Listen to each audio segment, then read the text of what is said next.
नमस्कार दोस्तों, आज हम बीएड फोर्थ सेमेस्टर के समकालीन भारत एवं शिक्षा के भाग 1 प्रश्नों को पढ़ेंगे जो परीक्षा में आने की पूरी उम्मीद है। वैदिक काल में शिक्षा की व्यवस्था होती थी गुरुकुलों में। बच्चों का गुरुकुलों में प्रवेश होता था 8 से 12 वर्ष की आयु में। ईश्वर भक्त तथा धार्मिकता की भावना, चरित्र निर्माण, व्यक्तित्व का विकास, नागरिक तथा सामाजिक कर्तव्यों का पालन, सामाजिक कुशलता की उन्नति और राष्ट्रीय संस्कृति का संरक्षण एवं प्रसार प्राचीन भारत में शिक्षा के मुख्य उद्देश्य एवं आदर्श थे। यह कथन किसका है? यह कथन डॉक्टर आलतेकर का है। वैदिक काल में गुरुकुलों में ब्राह्मण वर्ण के बालकों का प्रवेश होता था 8 वर्ष की आयु में। वैदिक काल में गुरुकुलों में क्षत्रिय वर्ण के बालकों का प्रवेश होता था 10 वर्ष की आयु में। वैदिक काल में गुरुकुलों में वैश्य वर्ण के बालकों का प्रवेश होता था 12 वर्ष की आयु में। पबज्जा संस्कार वैदिक काल में किस संस्कार के से साम्य रखता था? उपनयन। बौद्ध शिक्षा प्रदान की जाती थी बौद्ध संघ या बौद्ध मठ में, बौद्ध विहार में, संघाराम में, उपयुक्त सभी में बौद्ध शिक्षा प्रदान की जाती थी। बौद्ध शिक्षा का प्रधान उद्देश्य था जीवन में निर्वाण प्राप्ति। बौद्ध काल में शिक्षा के स्तर थे प्राथमिक एवं उच्च स्तर। यह भारतीय शिक्षा का महाघोषणा पत्र है। Magna carta of English education in India या कथनवुड घोषणा पत्र के संबंध में कहा गया जेम्स द्वारा। लॉर्ड मैकाले गवर्नर जनरल की काउंसिलिंग का कानूनी सलाहकार के रूप में भारत कब आया था? 10 जून 1834 को। लॉर्ड रिपन द्वारा 3 जनवरी 1882 को गठित भारतीय शिक्षा आयोग के कुल 20 सदस्यों में भारतीय सदस्यों की संख्या थी 7। 14 वर्ष तक के बालकों की अनिवार्य एवं निःशुल्क शिक्षा का निर्देश संविधान के किस अनुच्छेद में किया गया? अनुच्छेद 45 में। माध्यमिक शिक्षा आयोग सेकेंडरी एजुकेशन कमीशन 1952-53 को जाना जाता है मुदालियर आयोग के नाम से। राष्ट्रीय शिक्षा आयोग 1964-66 में सदस्यों की संख्या थी 17। महात्मा गांधी ने राष्ट्रीय शिक्षा योजना प्रस्तुत की थी सन 1937 में। राष्ट्रीय शैक्षिक संसाधन एवं प्रशिक्षण परिषद NCERT की स्थापना हुई थी सन 1961 में। NCERT ने curriculum framework for quality teacher education को प्रकाशित किया था सन 1998 में। राज्य शिक्षा संस्थान state institute of education SIES की स्थापना हुई थी सन 1963-64 में। भारत सरकार ने राष्ट्रीय प्रौढ़ शिक्षा कार्यक्रम national adult education program NAEP की घोषणा की थी 2 अक्टूबर 1978 में। हमारे देश में डॉक्टर सैयद महमूद की अध्यक्षता में प्रौढ़ शिक्षा समिति का गठन कब किया गया था? सन 1939 में। सतत शिक्षा का अर्थ उन शैक्षिक अनुभवों से है जो प्रौढ़ व्यक्तियों को उनकी आवश्यकताओं एवं रुचियों के अनुसार प्रदान किए जाते हैं। यह विचार है B. घोष का। अंतर्राष्ट्रीय पत्राचार शिक्षा परिषद international council for correspondence education ICCE का गठन किया गया था सन 1938 में। हमारे देश में दूरस्थ शिक्षा की शुरुआत पत्राचार के माध्यम से हुई थी सन 1962 में। सार्जेंट योजना को जाना जाता है सार्जेंट रिपोर्ट के नाम से, भारत में युद्धोत्तर शिक्षा विकास योजना के नाम से, केंद्रीय शिक्षा सलाहकार बोर्ड की रिपोर्ट के नाम से, उपयुक्त सभी नामों से जाना जाता है। केंद्रीय शिक्षा सलाहकार बोर्ड का गठन हुआ था सन 1921 में। 6 से 14 वर्ष की आयु के सभी बालकों को अनिवार्य एवं निःशुल्क शिक्षा उपलब्ध करने का प्रयास करना लक्ष्य है केंद्रीय शिक्षा सलाहकार परिषद का।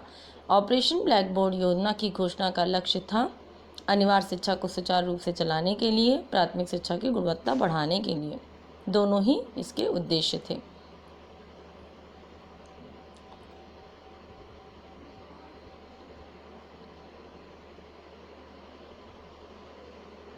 कलकत्ता विश्वविद्यालय आयोग का गठन किया गया था सन 1917 में। प्रशिक्षण तो सर्कस में काम करने वाले व्यक्तियों और पशु पक्षियों को दिया जाता है, शिक्षकों को तो शिक्षा दी जाती है। यह कथन है किलपैट्रिक का।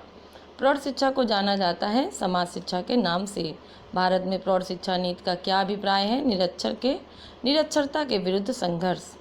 केंद्रीय पुस्तकालय विज्ञान संस्थान central institute of literacy science और राष्ट्रीय बुक ट्रस्ट NBT की स्थापना सन 1961 में किस विश्वविद्यालय में हुई थी? दिल्ली विश्वविद्यालय में।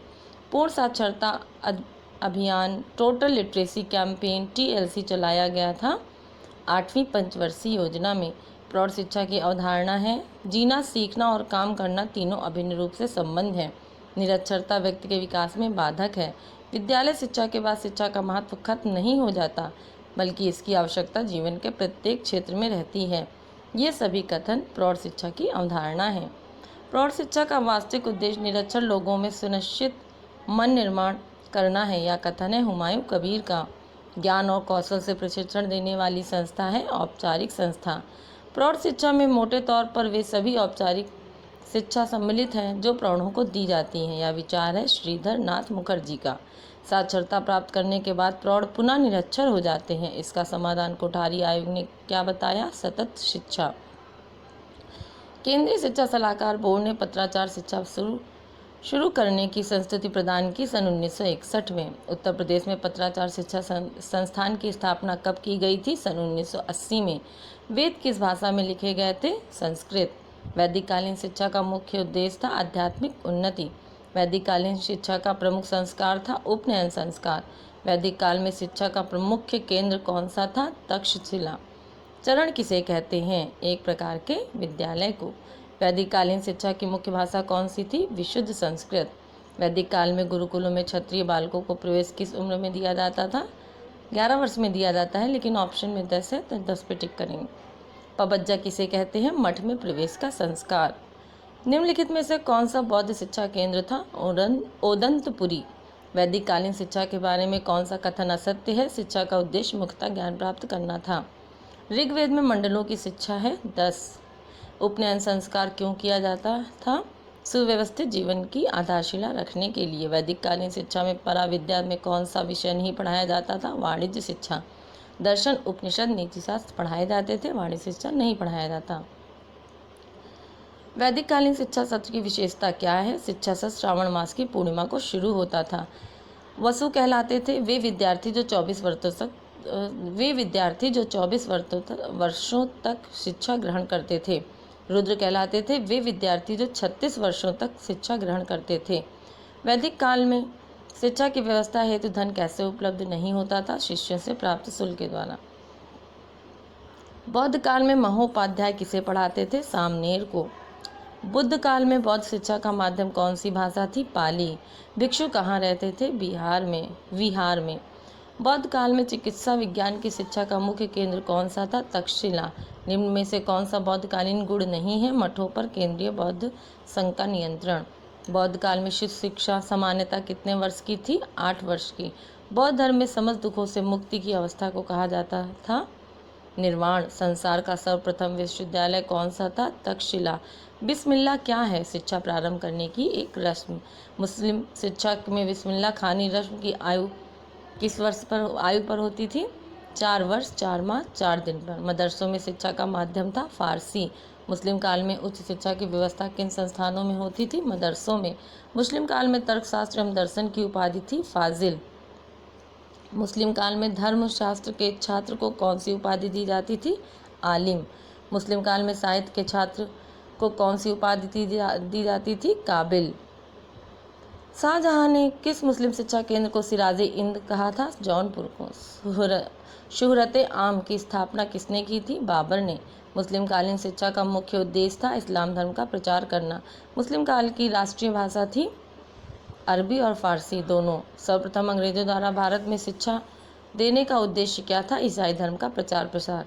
सन 1835 क्यों प्रसिद्ध है? मैकाले निस्यंदन सिद्धांत के लिए। कलकत्ता में हिंदू कॉलेज की स्थापना हुई थी 1817 में।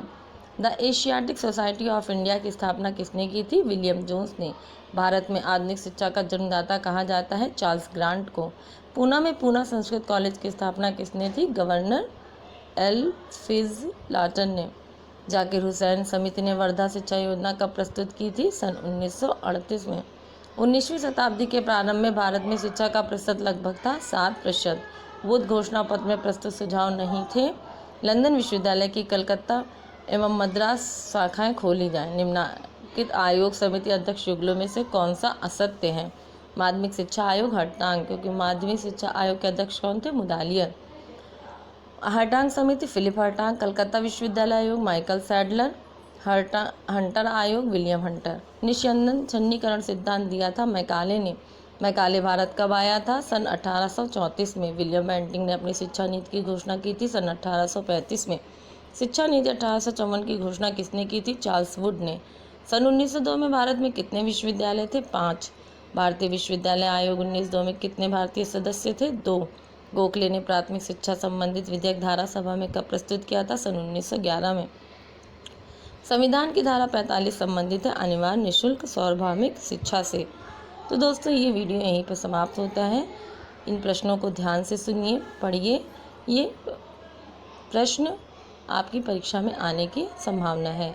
धन्यवाद। अगर वीडियो पसंद आया हो तो लाइक, शेयर और सब्सक्राइब करें।